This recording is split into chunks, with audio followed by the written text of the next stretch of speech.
Listo, entonces vamos a continuar con la diapositiva acá. Estaba explicando que usted presenta una tutela y entonces esa tutela la conoce en primera instancia un juez. Pero resulta y pasa que ese juez decide que usted no tiene derecho, entonces le niega su derecho.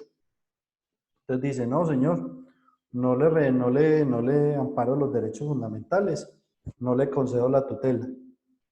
Entonces usted tiene una opción de presentar una impugnación. Impugnar es decirle, venga, señor juez, no estoy de acuerdo con lo que usted está diciendo, respeto mucho pues su conocimiento y todo, usted es el juez, pero no comparto lo que usted dice. Hágame un favor, mándelo a tutela donde el superior. ¿Quién sería el superior? Tribunal. Mándelo al tribunal para que revise la tutela y revise las cosas que yo aporté y que nuevamente considere lo que estoy pidiendo. Entonces va a donde el tribunal, eso es lo que llaman apelación. Pero en tutela no se llama apelación, se llama impugnación. Se llama apelación cuando yo estoy presentando una demanda, ¿cierto? Entonces yo demando, tengo derecho a apelar cuando no estoy de acuerdo con la decisión del juez. O sea, yo pierdo el proceso, entonces yo apelo. Digo, señor, le apelo porque no, es que yo sí tengo el derecho. Mire que esto, y le fundamento. Y le digo, mándela donde el superior para que la revise, a ver qué piensa él, si estuvo bien el procedimiento, si está bien sentenciado, si está conforme a la norma. Entonces, va al tribunal. Entonces va al tribunal y el tribunal ¿qué hace? El tribunal confirma, o sea, dice lo mismo que el juez de abajo, dice, no, sí, el juez de abajo tiene razón. O revoca. Revoca es que el juez de primera instancia se equivocó. Le voy a conceder el derecho. O modifica. Modifica es que si usted ganó, pudo haber sido que le reconocieron dos derechos, entonces él puede modificar y le reconoce uno nomás.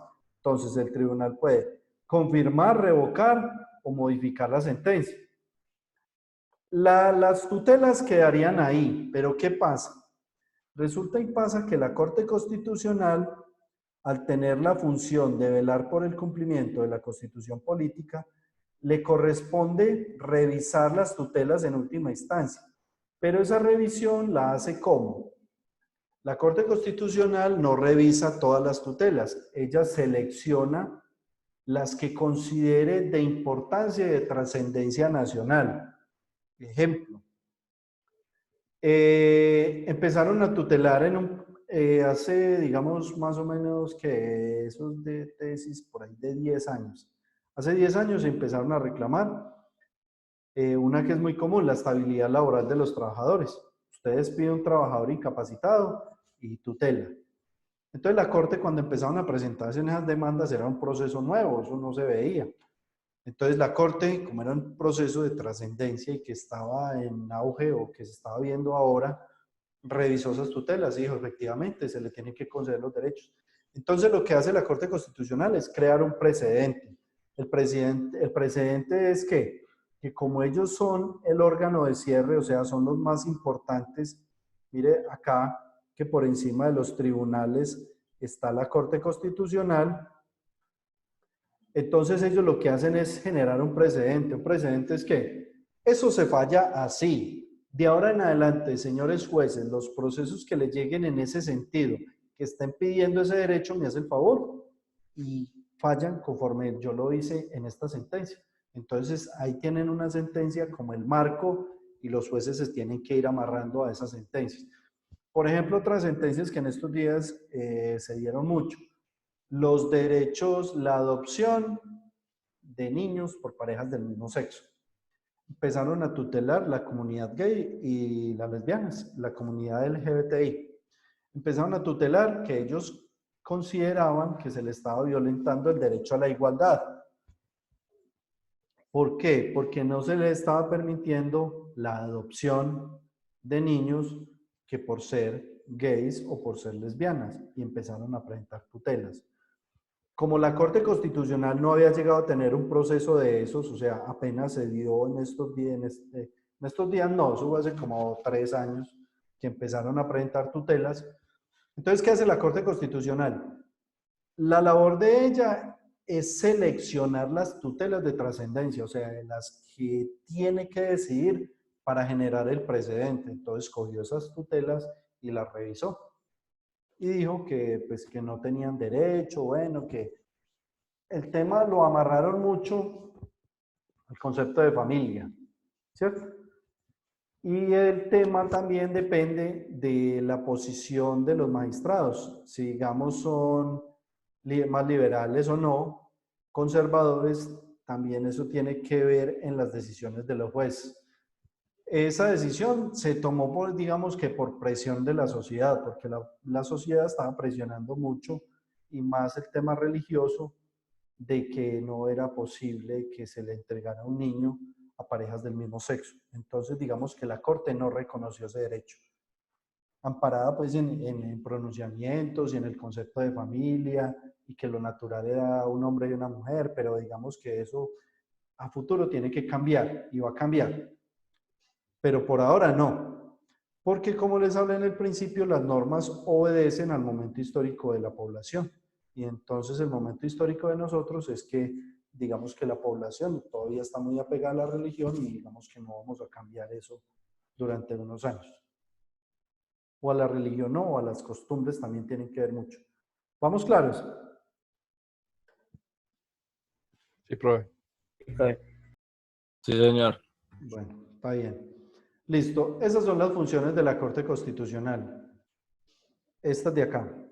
Después viene la Corte Suprema de Justicia. Resulta y pasa que la Corte Suprema de Justicia lo que hace es dirimir conflictos entre particulares.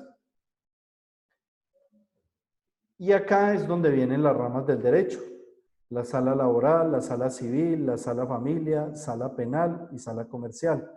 Entonces, aquí es donde ya se empieza a fraccionar o a especializar el derecho o las normas.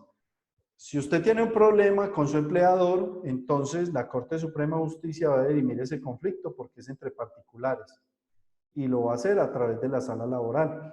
Si usted firmó un contrato de compraventa, vendió una tractomula que usted tenía, le ofrecieron 200 millones de pesos por ella, pero se la recibieron y le dijeron que le pagan a los 8 días y no volvió a la plata, entonces usted demanda.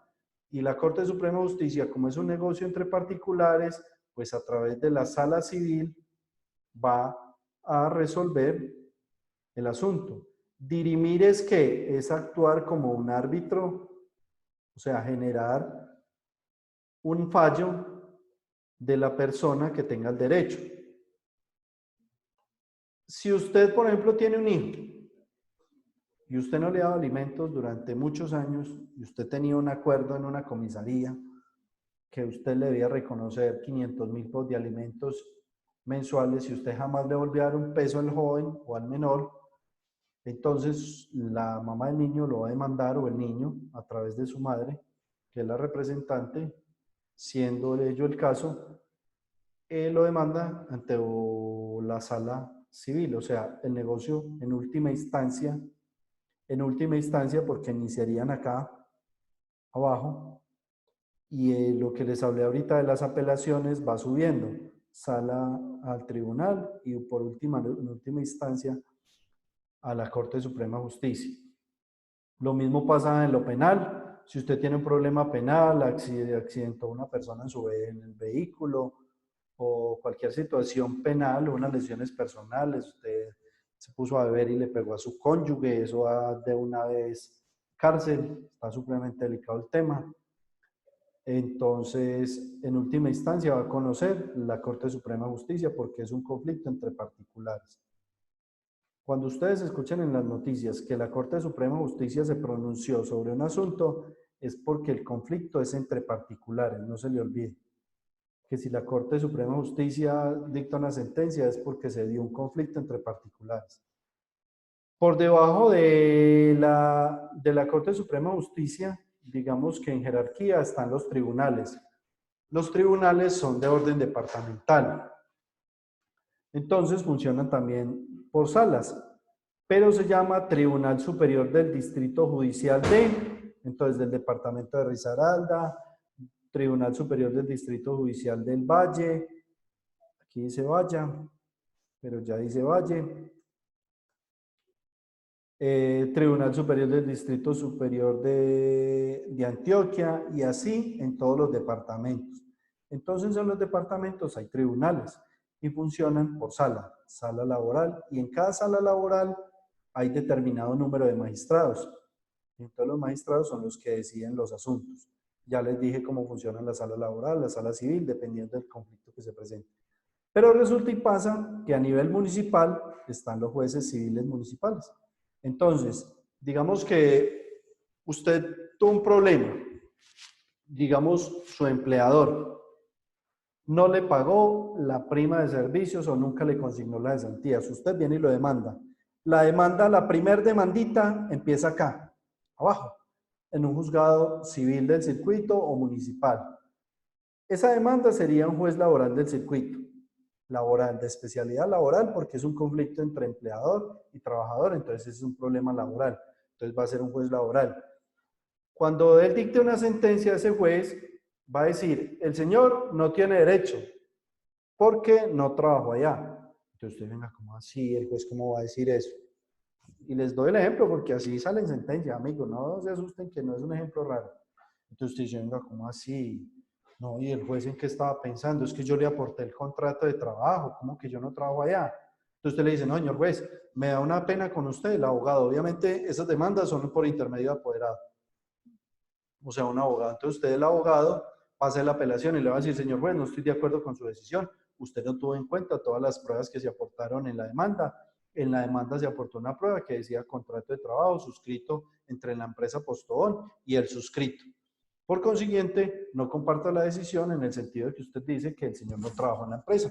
Envíe esta sentencia con todo el expediente a la sala laboral, o sea, ya a su superior, que sería al Tribunal Superior del Distrito Judicial ¿de dónde es usted? ¿De dónde trabajó? Si usted trabajó en Pereira, entonces es el Distrito Superior, el Tribunal Superior del Distrito Judicial de Pereira, de Risaralda, a la sala laboral. Usted le dice, mándelo. Si usted presentó la demanda en Cali, entonces en Cali usted tiene que darle la apelación al juez laboral y decirle que mande la sentencia y el expediente al Tribunal Superior del Distrito Judicial del Valle, para que la sala laboral revise el expediente y revise nuevamente las pruebas y declare que efectivamente sí soy trabajador de esa empresa y sí tengo derecho a mis cesantías. Listo. Entonces el tribunal va a expedir otra sentencia y el tribunal expide la sentencia, dice, confirmo la sentencia del juzgado laboral porque el contrato que anexaron no tiene firmas. Entonces queda usted, ¿cómo que el contrato está sin firmas? Yo aporté un contrato sin firmas y entonces usted perdió nuevamente el proceso. Pero resulta y pasa que hay un testigo. Entonces usted nuevamente le dice al tribunal, tribunal, no comparto de su decisión, a pesar de que el contrato está sin firmas, hay un testigo que se presentó acá y manifestó que efectivamente yo trabajaba allá, que yo era el que hacía esto, y eso da fe de que yo era trabajador de ellos allá. Por favor, envíe la sentencia a la sala laboral de la Corte Suprema de Justicia, para que en última instancia ya ahí se le acabó la pelea a usted.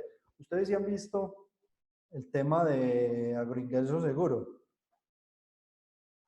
que el hombre ha presentado como 5 apelaciones y eso ha pataleado por todas partes y por todas partes le han negado. Entonces el hombre ya acabó con todos los recursos, ya no tiene para dónde marchar. Así funciona la justicia, por instancias. Entonces, dependiendo su conflicto, entonces, ¿qué juzgado es? Pues va a mire cuál es el tema a tratar. Si el tema a tratar es laboral, penal, civil, familia, entonces usted sabe que va a conseguir un abogado en la especialidad del tema que usted necesite. ¿Para qué? Para que les lleve el proceso, digamos que hasta última instancia. A la Corte de Suprema Justicia no suben todos los procesos, no llegan todos los procesos porque hay un limitante. Por ejemplo, en lo laboral, el negocio, si no vale más de 120 salarios, usted no puede apelar. Si el negocio vale más de 120, usted puede apelar. Y si no, ya quedó ahí. O sea, nada más tiene 2 instancias. Ahí murió. Si perdió en el tribunal, llore, porque no hay nada para hacer. ¿Me están entendiendo, muchachos? ¿Voy claro? Sí, señor. Sí, profe. Es que no me preguntan y a veces pienso que estoy como solo. No, profe, no. No hay duda, seguro. Seguro, todo está yendo bien claro, pues. Muchachos, esto también es supremamente importante. Es que todo este tema es sagrado. ¿Por qué? Porque uno no está libre de un conflicto. Uno tiene que conocer la justicia, porque si usted en algún momento tiene un problema, usted empresario, usted tiene un problema y usted ni siquiera sabe cómo funciona la justicia, quién es la Corte Suprema, qué es un juzgado, cómo hacer una apelación o al menos cualquier tipo de orientación. Yo sé que están los abogados para ese tema, pero si usted conoce un poquito de esto, para usted va a ser más sencillo acomodarse y poder buscar un profesional que lo pueda orientar bien. Y si usted conoce esto, vea, nadie es libre de tener un proceso penal encima. Les digo por qué. Porque esto es tan fácil como que usted vaya a su vehículo y se le atraviesa un man en una moto. ¡Tin! Lo tumbó. Eso son lesiones personales. Así usted no tenga la culpa, está metido en un proceso penal. ¿Por qué? Lesiones personales. Va y lo denuncian a ustedes que él me pisó. Y entonces usted, ¿qué va a tener que hacer? Entrar a un proceso penal. ¿Y dónde están los procesos penales? Acá, vea. Acá empiezan un juzgado. Entonces usted tiene que ir a la audiencia. Si usted no está de acuerdo, entonces usted puede apelar la decisión acá. Es más, mire lo que vamos a ver ahorita con los delitos informáticos, que eso es para la próxima clase. ¿Qué pasa con los delitos informáticos? Hay delitos ahí, por ejemplo, los troyanos, los virus, ¿cierto? Ese tipo de mal hardware, ¿cierto? Eso está en los delitos informáticos. El hecho de que usted tenga una memoria y la tenga infectada con un troyano y usted la introduzca en mi computador y se dañe en mi computador, yo lo puedo denunciar por un delito penal. ¿Sí? Entonces vamos a mirar eso. Entonces ustedes, el tema, por ejemplo, mire el tema de la piratería. Eso es un delito. ¿Cuántas personas no salen al centro y compran películas piratas? O un CD pirata. Dígame, ¿quién no ha comprado algo pirata? Es casi seguro que todo el mundo ha incurrido en algún delito en algún momento. Que digamos que no hay delitos que por la frecuencia que se dan, digamos, por la inobservancia de la gente a esas normas, es tan común que sería imposible que todos nos judicializaran por eso. ¿Por qué? Porque si judicializaran por el tema del tema de derechos de autor, todos estamos en la cárcel. O revise el software que le tiene al computador en este momento. ¿Cómo están ustedes? ¿Ah? Bien, profe, yo tengo Linux. Ah, bueno. Pero es que los ingenieros descargan brevecito. ¿Quién más? Usted, Daniel, ¿cómo está? Pirata. David. No, legal con licencia de Windows. Todos legales, pues. David, ¿soy yo el único ilegal pues, en esta sala o qué? David. Señor, ¿Cómo está usted de licencia? Organ, profe. Ah, bueno, Luis. Ya. Bien, profe, con Windows. Juan José. Claro que el Office. El Office sí, crack. Juan José y Juan Carlos. Juan Carlos.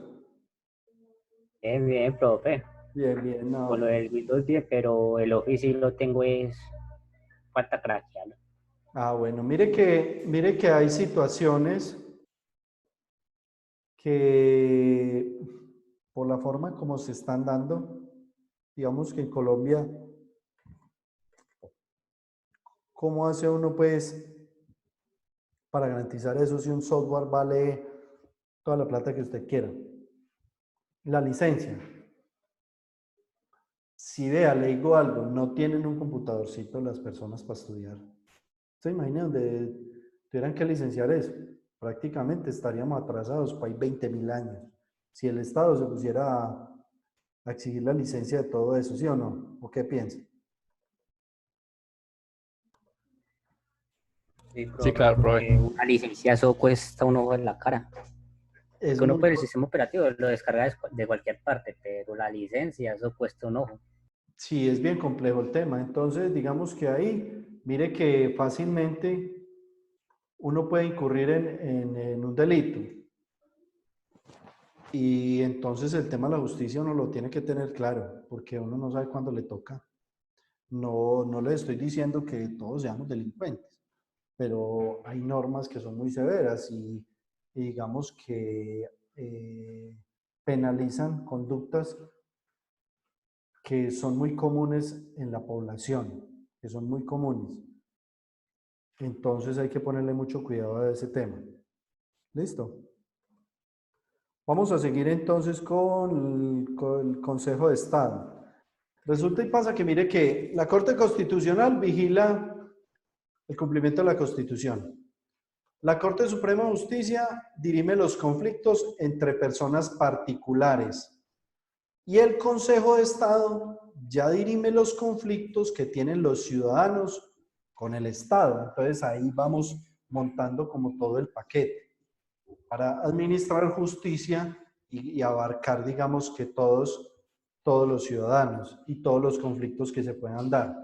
El Consejo de Estado es un órgano consultor del gobierno, pero también dirime los conflictos entre particulares y el Estado o conflictos entre el mismo Estado. Digamos, dos entidades del Estado también pueden tener conflictos, o el Estado con usted, o el Estado con entidades, porque el Estado también puede demandar el cumplimiento de un contrato o tiene conflictos, digamos, el Estado contrata con el mismo Estado y tiene conflictos de cumplimiento y tienen que demandar, o particulares que demandan el Estado. Por ejemplo, el tema de los falsos positivos, son particulares demandando por la responsabilidad que tiene el Estado en esas masacres. O usted digamos, usted va por la calle caminando y pasa una patrulla de policía y desafortunadamente lo atropella. Digamos que no, ni siquiera es culpa de la gente ni nada de eso, pero ahí hay una responsabilidad. Entonces usted demanda al Estado por los perjuicios que le pudieron haber causado. Entonces digamos que esa es la función del Estado en última instancia. Hablo de última instancia porque es donde se llega después de usted haber empezado el proceso abajo y empezar a presentar las apelaciones. Por debajo del Consejo de Estado está el Tribunal Contencioso Administrativo. El Tribunal Contencioso Administrativo también es departamental, ¿cierto? Contencioso Administrativo de Risaralda, de Caldas, de Valle, de Antioquia. Entonces hay un Tribunal Contencioso Administrativo generalmente por departamento, pero cuando el departamento es muy grande puede tener dos tribunales. Un ejemplo, el Valle tiene dos tribunales. Hay uno en Cali y uno ¿cómo se llama? En esta de la que es muy religiosa, no, el nombre que es parecido. Buga. De Buga. Entonces tiene un tribunal contencioso en Buga y un tribunal contencioso en Cali. Entonces, pero la generalidad es que exista un tribunal contencioso administrativo por departamento. Por debajo de ellos a nivel municipal, pero no funciona a nivel municipal porque no en todos los municipios hay jueces administrativos. Es más, en Risaralda solo hay jueces administrativos, acá en Pereira. No hay en Dos Quebradas, no hay en La Virginia, no hay en Mistrató, no hay en Guática, no hay en Quinchía. Entonces los juzgados administrativos, a pesar de ser una jerarquía, digamos que no es de departamental, generalmente funcionan es en las cabeceras municipales. ¿Sí? Entonces, usted los procesos contra el Estado, entonces generalmente empiezan acá, en el tribunal, en los juzgados administrativos. Sale la sentencia, nuevamente usted no está de acuerdo con eso, presenta una apelación, entonces tiene que ir al tribunal contencioso. Si el tribunal contencioso falla en contra, usted también puede ir a el Consejo de Estado en última instancia. Pero entonces funciona así, y es el encargado de dirimir los conflictos entre particulares y Estado. Vamos. Full, ¿cierto? Sí, señor. Listo. Sí, señor. El Consejo Superior de la Judicatura. El Consejo Superior de la Judicatura es la que administra la rama. Está en igual jerarquía de las Cortes, ¿cierto? De la Corte Suprema de Justicia, del Consejo de Estado, de la Corte Constitucional. Pero ellos son los que administran la rama. ¿Administran la rama por qué? Porque es que ahí es donde llega el dinero, todo el presupuesto para sostener la rama judicial. Ese presupuesto es gigante. ¿Por qué gigante? Porque hay muchos juzgados y porque en cada juzgado pues trabajan muchísimos profesionales. Entonces, digamos, en Pereira pueden haber 100 juzgados y por cada juzgado pueden haber 7 funcionarios. Entonces, la nómina de un juzgado fácilmente puede pasar de los 50 millones de pesos por juzgado. Y entonces son 100 juzgados, multiplique. 5 por 1 es 5. Entonces, estamos hablando que la nómina nada más acá podría valer 5.000 millones mensual. Pero solo estamos hablando de nómina. Más papelería de todos los juzgados, más energía, luz, agua, toda la logística, porque la justicia es gratuita. O sea, a usted no le cobran por hacer una audiencia. Usted obviamente tiene que pues, pagarle a su abogado si lo va a representar, pero usted no le tiene que pagar al juez. Entonces, el Estado tiene que cubrir todos los gastos, toda la logística, las audiencias, la papelería, las notificaciones, portes, correos, digamos que internos del juzgado, los tiene que cubrir la rama judicial con el presupuesto de ellos. Los salarios de los funcionarios de allí, y como les dije, todos los servicios. O sea que estamos hablando de que Pereira puede tener 100 y tiene 450.000 habitantes. Bogotá tiene 8 millones de habitantes, entonces multiplique en proporción de habitantes cuántos juzgados pueden haber en Bogotá. Entonces en Bogotá fácilmente pueden pasar de 500, de 1.000 juzgados. Entonces, ¿cuánto vale esa nómina a nivel nacional? Eso es una cantidad de plata. La nómina de ellos puede ser muy similar a la de los docentes. Entonces, ese presupuesto que se destina para administrar la rama es muy alto. Ellos son los encargados de administrar todo ese dinero. El Estado le elegirá el presupuesto y ellos deciden frente a cómo se va a distribuir, pagan los salarios, dónde tienen que crear nuevos juzgados, porque en la medida que hay demandas y hay necesidad y demanda de justicia, pues obviamente se tienen que abrir nuevos despachos. Nuevos despachos son nuevos juzgados. Entonces ellos administran la rama. Adicional a eso, el Consejo Superior de la Judicatura es el encargado, la encargada de adelantar los procesos disciplinarios contra los funcionarios de la rama. ¿Qué son los procesos disciplinarios? Obviamente, todos los funcionarios del Estado deben estar subordinados y deben cumplir unas funciones y deben, digamos, hacerlas bien.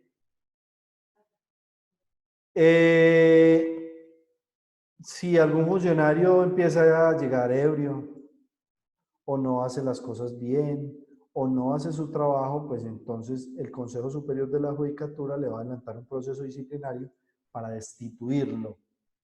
Entonces, digamos que en última resultan ser como los empleadores de la rama judicial. Estoy utilizando la palabra no porque sean ellos los empleadores, sino que hacen las veces para disciplinar a los trabajadores. Disciplinarlos es adelantarles los procesos cuando estén faltando a sus funciones. También tienen una función muy importante, que es adelantar los procesos disciplinarios contra los abogados. Entonces, usted contrata a un abogado para un proceso y el abogado le dice que el proceso le vale 2 millones de pesos. 2 millones y efectivamente usted le da la plata al abogado, pero resulta y pasa medio año, un año y el abogado no ha hecho nada. Usted va y presenta una queja al Consejo Superior de la Judicatura y dice, fulanito de tal abogado me cobró 2 millones de pesos para llevarme un proceso, una demanda en contra de tal persona. Y esta es la fecha que no ha hecho nada. Entonces ahí le adelantan un proceso disciplinario al abogado y lo sancionan. La sanción puede ser la suspensión de la tarjeta profesional 2 meses, 6 meses, 2 años, 5 años, o le dan muerte profesional, dependiendo de la gravedad. Muerte profesional es que le dicen, páseme la tarjeta, amigo, y un placer haber sido abogado. Va a estudiar otra carrera porque ya no puede ser abogado. ¿Cómo la vieron? Explica la situación. Igual pasa con ustedes, ingenieros. El Consejo de Ingeniería, creo que se llama así, ¿cierto? La vez pasada hablamos de eso. El CONIA. El CONIA, sí, el CONIA. Ay, yo tengo, con decirle que tengo un profesito contra un ingeniero, pero es un ingeniero eléctrico. No, sí, es ingeniero eléctrico civil. Le cobró a una señora 2,5 millones por sacarle un permiso en la control físico para construir una licencia urbanística. Y hasta la altura que el hombre, y hace como 1 año y medio, lo llamé y le dije, venga, organicemos, no me interesa perjudicarlo, voy a presentar denuncia penal y voy a presentar denuncia penal por abuso de confianza y adicional le voy a presentar una denuncia al CONIA porque usted no ha hecho nada, entonces le pueden suspender la tarjeta. El hombre me dijo, no, no me va a hacer eso, yo sé que tal, está muy enredado, yo le voy a pagar. Eso fue hace como 3 meses. Y todavía estoy esperando que pague. Me va a tocar es apretarlo. Eso suele pasar, ¿cierto que sí? Sí, profe. Bueno, entonces usted tiene que cuidarse mucho de eso. Vamos a terminar acá las diapositivas y entonces ahorita en el otro bloquecito que vamos a hacer, les doy la inducción de un trabajo para que ustedes hagan. Entonces queda pendiente, ustedes en el resto de clases lo hacen y me van preguntando si tienen dudas. ¿Les parece? Para que no hagamos la clase pues tan monótona, porque acá hablando y eso, tenemos que mover un poquito la clase. ¿Listo? Listo, profe. Para terminar, vamos a hablar de estos nuevos órganos de control. Hablamos de las 3 ramas del poder público, ¿cierto? Ejecutivo, legislativo y judicial. Y ahora vamos a hablar de estos órganos de control. Órganos de control, ¿por qué? Primero, son autónomos e independientes. Autónomos e independientes quiere decir que no pertenecen a las 3 ramas del poder. ¿Por qué? Porque las labores que hacen son, digamos que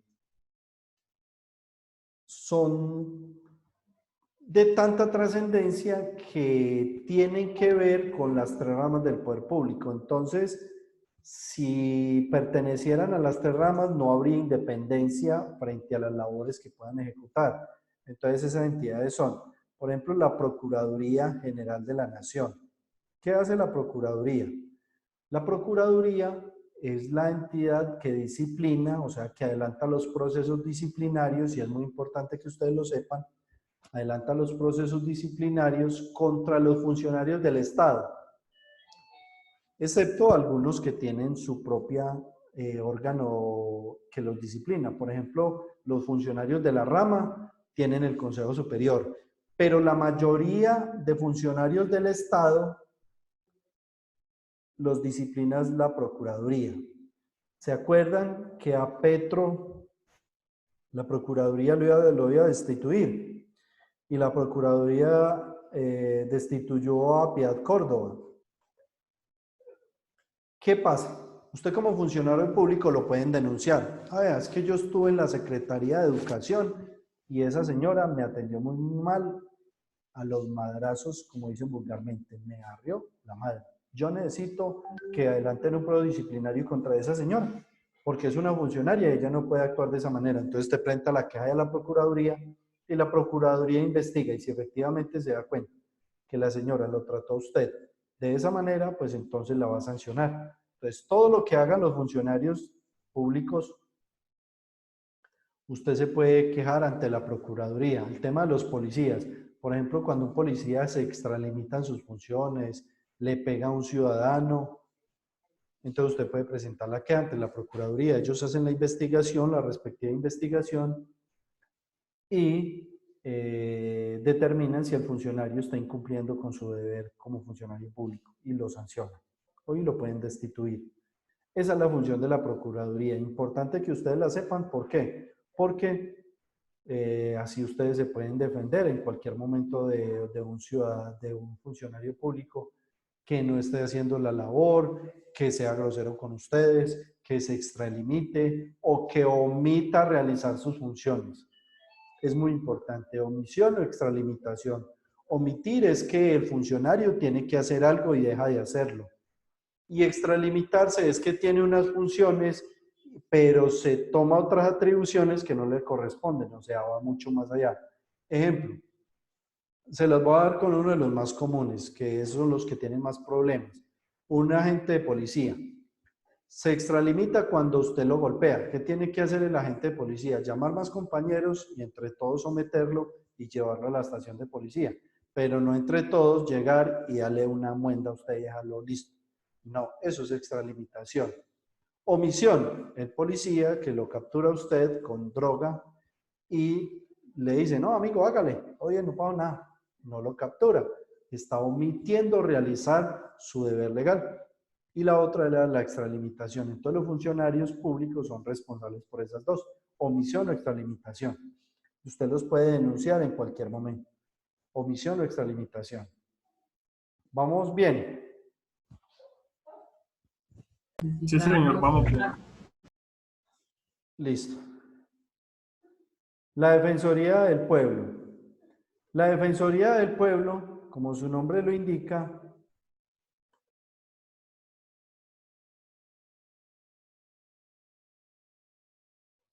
entonces la Defensoría del Pueblo es una entidad que se encarga, como su nombre lo indica, de velar por los derechos de los ciudadanos. Si usted tiene un problema, usted necesita presentar una tutela, no lo están atendiendo en la EPS, digamos es una persona pobre, no tiene recursos, entonces usted va a la Defensoría del Pueblo, que como su nombre indica, allá le tienen que ayudar a solucionar el problema. Allá le prestan servicios jurídicos, de asistencia social, de psicología, cualquier problema que usted pueda tener, la Defensoría del Pueblo le puede ayudar con eso. También es importante tenerla en cuenta qué hace la Defensoría. La Procuraduría de Delegados ante el Ministerio, digamos que esos son funciones especiales de la Procuraduría General de la Nación, que tienen que ver también con los derechos fundamentales. La Procuraduría también vela por el cumplimiento de los derechos fundamentales. Los personeros municipales son delegados de la Procuraduría, pero en los municipios, porque la Procuraduría generalmente está en los departamentos. Entonces, los personeros municipales son los que hacen esa labor en los municipios, el personero municipal. Se nos va a cortar, entonces hagamos algo. Tomamos un receso de 15 minuticos